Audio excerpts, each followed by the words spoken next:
नेतृत्व त्यांच्या जयंती या कार्यक्रमाची अधिक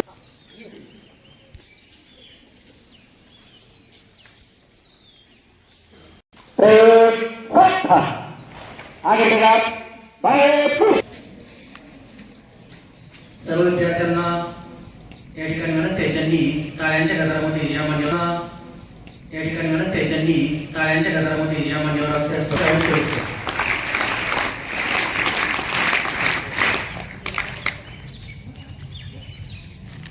यांच्या प्रतिमेचं पूजन झालेलं आहे।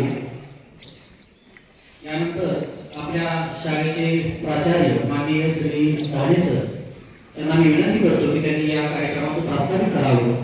श्री धाणे सर पवार त्यांच्यासोबत उपस्थित असणारे सन्माननीय रफिक इनामदार, आमचे माजी विद्यार्थी मित्र पत्रकार श्रीमान प्रकाशजी राजे, कार्यक्रमाचे अध्यक्ष शाळा समितीचे अध्यक्ष सन्माननीय देवेंद्र कदम, व्यासपीठावर उपस्थित पर्यवेक्षक श्री ज्ञानेश्वर देशमुख, व्यवसाय शिक्षण विभागाचे पर्यवेक्षण नियंत्रक श्रीमान प्राध्यापक सुरेशरावजी निंबाळकर, शिक्षक प्रतिनिधी मणेश धुमाळ, सर्व सहकारी अध्यापक बांधव आणि तुम्ही विद्यार्थी मित्रांनो, या कार्यक्रमाचा प्रास्ताविकाचा भाग माझ्याकडे आहे आणि त्या अनुषंगानं मला दोन महत्त्वाच्या बाबी सांगायचे।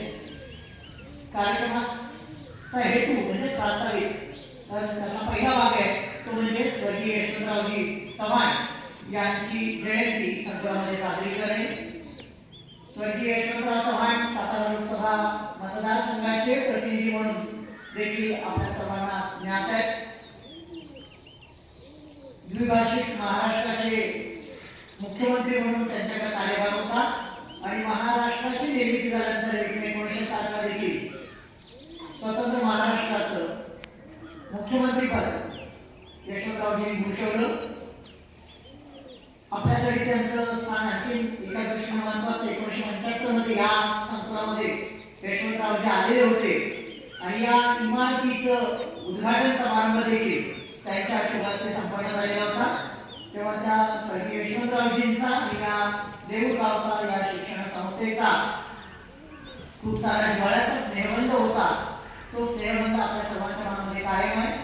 आपल्या शालेय प्रवेशद्वारामध्ये चित्रामध्ये कार्यक्रम या ठिकाणी होतोय, त्या कार्यक्रमाचं औचित्य असलेले महाराष्ट्र राज्याचे पहिले मुख्यमंत्री आणि तुम्हाला सर्वांचं लाडकं व्यक्तिमत्व स्वर्गीय यशवंतराव चव्हाण यांची आज जयंती आहे आणि या जयंतीच्या निमित्तानं यशवंत वारसा घेऊन चाललेल्या शाहू फुले आंबेडकर, छत्रपती शिवाजी महाराज, छत्रपती संभाजी महाराज यांच्या स्वप्नातील समाज निर्मिती करण्यासाठी हातभार लावणाऱ्या या मुलांनी शिक्षण संस्थेमध्ये हा आजचा कार्यक्रम होतोय आणि या कार्यक्रमाच्या निमित्तानं आपण मला बोलवलं त्याबद्दल मी आपले आभार मानतो आणि स्वर्गीय यशवंतराव चव्हाण यांना विनम्र करतो।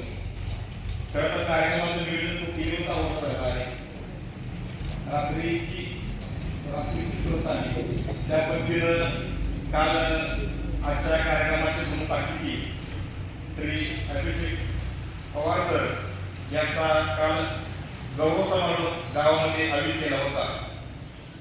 देवळकर ग्रामस्थांच्या वतीनं सर्व संस्था पदाधिकारी आणि मंडळ यांच्या वतीनं आपल्या या गावच्या लेकरावरती कौतुकाची थाप घेण्यासाठी काल ग्रामस्थांनी खूप मोठ्या प्रमाणावरती एक छानसा कार्यक्रमाचं आयोजित केलं आणि त्या कार्यक्रमानंतर अचानक कार्यक्रमाचा फोन आला की उद्या शाळेमध्ये कार्यक्रम आहे आणि या कार्यक्रमासाठी आपल्याला प्रमुख पाहुणे म्हणून अभिषेक पवार सर होती का तर काल कार्यक्रमामध्ये मी त्याला सांगितलं होतं, आवाहन केलं होतं की आमच्या नवीन शिक्षण संकुलामध्ये आपण पुढच्या वेळेस देखील वेळ देऊन या काय. पण मला वाटलं नव्हतं की 12 तासाच्या आतमध्ये ही इच्छा पूर्ण झाली आणि अभिषेक पवार सर आता आपल्यासमोर आपलं मार्गदर्शन करण्यासाठी या ठिकाणी उपस्थित राहिले. त्याबद्दल हा योगायोग खूप चांगला आहे असं समजावं लागेल. या ठिकाणी अध्यक्ष यांनी जास्त काल बोलायचं नसतं, परंतु आजचा दिन असा आहे की यशवंतराव चव्हाण ते माझे वैयक्तिक राजकीय आयोग आहेत. कारण यशवंतराव चव्हाणांच्या बाबतीमध्ये नंदकुमार शेळके सरांनी खूप काही सांगून गेले. ते महाराष्ट्राचे पहिले मुख्यमंत्री होते. त्यांच्याबद्दल एक छोटा किस्सा सांगितला. देवराष्ट्र या ठिकाणी त्यांचं प्राथमिक शिक्षण झालं. आजीकडे शिकायला होते आणि शिकायला असताना आता अभिषेक पवारांनी ज्यापासून तुम्हाला विचारलं तुमची तुम्ही कोण होणार, तुम्हाला सिव्हिल सर्व्हिस मध्ये जायचं आहे का, नोकरी करायची का. ज्यावेळी शाळेचा पण साठी साहेब लोक त्यांच्या शाळेमध्ये आली होती त्यावेळी त्यांनी प्रत्येकाला उत्तर विचारलं की तू कोण होणार, तू कोण होणार. त्यावेळी प्रत्येकाला उत्तर दिलं की मामलेला होणार, तहसीलदार होणार, जिल्हाधिकारी होणार. कोण म्हटलं मी लष्करामध्ये जाणार, कोण म्हटलं मी पोलीसमध्ये जाणार. एक वेळ विद्यार्थी आता उतरून उभा राहिला आणि त्यांनी सांगितलं की मी यशवंतराव होणार. आणि खऱ्या अर्थानं ते मोठे झाल्यानंतर त्यांनी यशवंतराव या नावाला एक वेगळी गैरमत प्राप्त करून दिली. जर तुम्हाला मोठं व्हायचं असेल तर तुमचं काम असं करून दाखवा की तुमचं नाव झालं पाहिजे, किंवा नाव असं करून दाखवा की नाव घेतल्यावर तुमचं काम झालं पाहिजे. आणि यशवंतराव चव्हाण या दोन्ही म्हणजे होती की ज्यांचं कर्तव्यही मोठं होतं, ज्यांचं वक्तव्यही मोठं होतं आणि त्यांचं नावही मोठं होतं. यशवंतराव चव्हाणांच्या बाबतीमध्ये जगविख्यात असा एक दुसरा किस्सा असा आहे की 1962च्या भारत चीन लढाईमध्ये ज्यावेळी या भारतावरती संकट निर्माण झालं त्यावेळी पंतप्रधान पंडित नेहरू यांनी त्यांना कॉल केला आणि संरक्षण मंत्री पदाची तुम्ही घ्या का अशी विचारणा केली. तात्काळ त्यांनी मुख्यमंत्री पदाचा राजीनामा देऊन या भारताची संरक्षण पदाची सूत्र हाती घेतली आणि त्या लढाईमध्ये आपण निर्णय असा लढवला.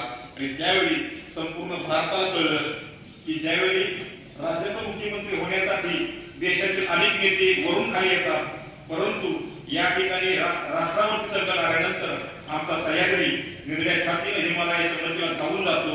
हे त्यावेळी अभिवृद्धी झालं आणि तोच वारसा पुन्हा एकदा आपल्यासमोर या ठिकाणी स्टेजवरती दिसतोय. अभिषेक पवार यांच्या माध्यमातून यशवंतराव चव्हाणांनी देशसेवेचा जो फायदा घालून दिला, किंवा छत्रपती शिवाजी महाराजांनी जो राष्ट्रसेवेचा राष्ट्र निर्माणाचा फायदा घालून दिला, त्याचे विचार पुढे घेऊन आज अभिषेक पवारांसारखी आमची ग्रामीण भागातील मुलं पुन्हा एकदा वेळेच्या हातीनं या देशसेवेसाठी दिल्लीपर्यंत जात आहेत. आणि म्हणून वेळोवेळी पुन्हा हा सह्याद्री या हिमालयाच्या मधून धावून जातो. हा इतिहास होता, इतिहास आहे आणि इतिहास राहणार आहे. या मित्रांनो जास्त काही बोलणार नाही, परंतु आज आपल्यामध्ये यशवंतरावांच्या माध्यमातून त्यांचे विचार पुढे पोहोचवण्यासाठी कोणताही डेमो द्यायची गरज नव्हती. अभिषेक पवार आणि ते या ठिकाणी आले. एक ग्रामीण भागातला मुलगा, माथाडी कामगारांचा मुलगा तुमच्यासारखं शिक्षण सामान्य शाळेमध्ये घेतो, सामान्य कुटुंबामधून पुढे येतो आणि आपल्या जिद्द आणि शिकारीच्या जोरावरती आज भारतीय सेनेमध्ये प्रथम वर्गाचं अधिकारी पदाचं पद संपादन करतो. ही खूप मोठी बाब आहे. तुम्हाला त्यांना तुमच्या समोर आणण्याचं हेच औषध होतं. काल संस्थेचे अध्यक्ष नामदेव कदम काका होते, विश्वसदस्य कदम भाऊ होते आणि सर्वांनी ठरवलं होतं की तुम्हाला तुमच्या समोर त्यांना या ठिकाणी आणायचं होतं. त्याच्या मागे उद्देश एकच आहे की त्यांच्याकडून त्यांच्या कार्याची, त्यांच्या मेहनतीची तुम्ही प्रेरणा घ्यावी आणि उद्या तुमच्यामध्ये आम्हाला अनेक अभिषेक पवार दिसावेत अशी या ठिकाणी भावना होती. तो कार्यक्रमही या ठिकाणी संपन्न झाला. कार्यक्रम सुरू झाल्यापासून पुढच्या लाईनमध्ये एक मुलगी या पोस्टमध्ये बसली आणि ही पोस्ट स्वर्गीय यशवंतराव चव्हाणांची आयकॉनिक पोस्ट आहे. म्हटलं की मला तिच्यामध्ये यशवंतराव चव्हाण दिसत आहे. तर आजच्या या सगळ्या कार्यक्रमात सार म्हणून तुमच्यामध्ये यशवंतराव चव्हाण घडावेत आणि या राज्याला, या देशाला काही राजकीय, काही सामाजिक नेतृत्व मिळावे अशा अपेक्षा व्यक्त करतो. पुन्हा एकदा सर दाने सर असतील, देशमुख सर असतील, निंबाळकर सर असतील आणि सर्व सर्व टीम असेल, या सर्वांनी मला या ठिकाणी अध्यक्ष म्हणून बोलवलं आणि संधी दिली त्याबद्दल आभार व्यक्त करतो. भारत माता की जय.